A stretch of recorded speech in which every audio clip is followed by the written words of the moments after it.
tumefanya ahadi, mimi na familia yangu tutamtumikia Bwana.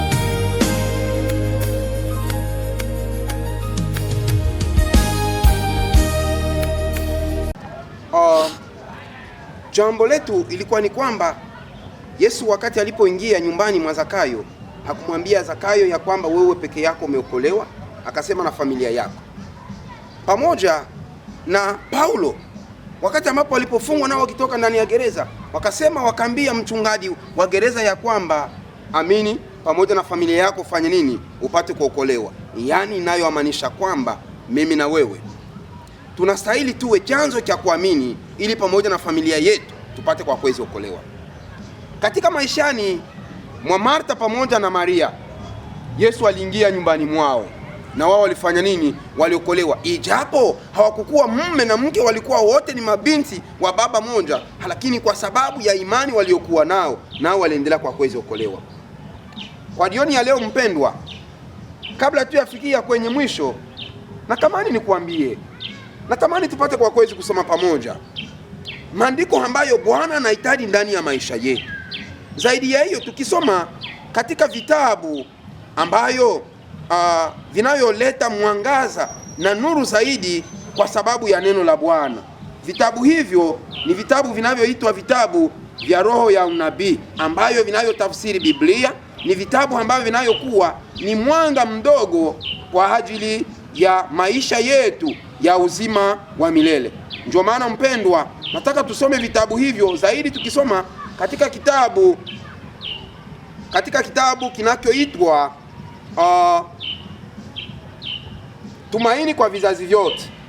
Tumaini kwa vizazi vyote ni kitabu ambacho kwa ukurasa wake, somo inayokuwa katika ukurasa wa 50 wala 57, inasema ya kwamba kitu kimoja ambacho kilikofanya nini kimeendelea kwa namna ya kuwezi kosekana. Tukisoma kwenye ukurasa unaokuwa wa 520, pana jambo ambayo Bwana anatamani kusema kuhusu kwa ajili ya kisa cha Yoshua. Anasema hivi: Christ, as word were verily to the ruler the invitation, choose you this whom you will serve.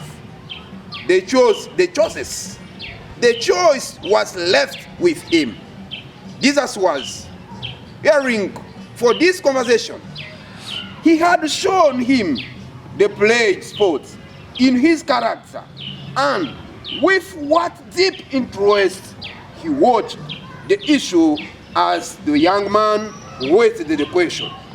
If he decided to follow Christ, he must obey.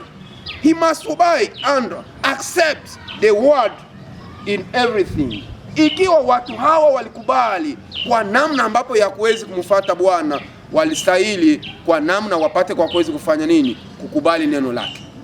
Ikiwa na mimi na wewe pamoja na familia yako, ikiwa tunakubali ya kwamba tunastahili tupate kwa kuwezi kumfuata Bwana, wala tunatamani kwa namna tupate kwa kuwezi kumtumikia, tunastahili tupate kwa kuwezi kufanya nini? Kukubali neno lake. Na neno lake hatuzipate mahali pengine, ni katika maandiko matakatifu, ambapo tunaposoma katika Biblia, tukisoma katika Agano la Kale pamoja na Agano Jipya, hiyo ambayo imeendelea kwa kuwezi kuonesha kutujenga kwa namna gani tunastahili kwa ndia yoyote, kwa namna ya kuwezi kumheshimu Mungu, kwa namna ambapo tunapostahili kwa ndia ambayo inayowezekana yoyote, kwa namna tupate kwa kuwezi kumtumikia. Tunaitwa wapendwa pamoja na mafamilia yetu, kwa sababu Bwana anataka kutuokoa kwa gisi aliyookoa, kwa gisi amani na wokovu uliingia maishani mwa watu ambao waliotutangulia katika ndia ya imani. Kwa jioni ya leo mpendwa, nataka kukwambia ya kwamba Bwana anahitaji, ikiwa ndani ya familia yako mizozo iliendelea kwa namna ya kuwezi onekana, tunaitwa kufuatana na Biblia katika kitabu cha Waefeso sura yake ya 5, tukisoma mstari wala haya ya 22 tunapoenda na kwa 25, ambapo Biblia nasema ya kwamba nini wake mfanye nini? Mutii mabwana zenu. Na nini wanaume wala waume muwapende manani? Mabibi zenu.